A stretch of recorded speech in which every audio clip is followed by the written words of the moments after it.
I am the Tofu Golem. Please enjoy the video. In this video, I will show how to grow green wheatgrass, updated.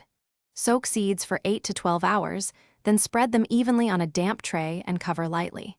Keep trays in a warm, dark spot for the first 2 days, rinsing twice daily.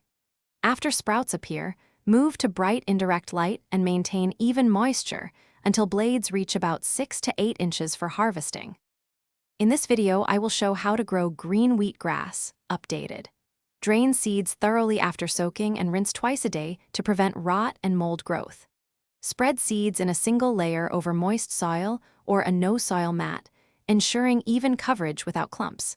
Keep humidity up but avoid standing water, and check daily for sprout progress and any signs of contamination so you can act quickly.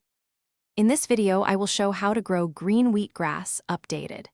Quick recommendation: life is messy when gardening, and cozy feet make it better, so consider darn tough socks with a lifetime warranty for comfort during planting and harvest.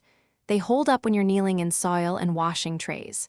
If you find this helpful, subscribe and like, then check the description for the link and other deals. Now let's get back to the video. In this video, I will show how to grow green wheatgrass, updated. Move trays into bright indirect light once green tips appear to encourage strong, leafy growth and avoid direct harsh sun. Water from the tray bottom or mist the tops to maintain consistent moisture without waterlogging the roots. Trim with clean scissors when blades reach about 6 to 8 inches, then rinse and enjoy fresh juice or add to smoothies for a nutrient boost. Thanks for watching. Consider subscribing if we helped you today.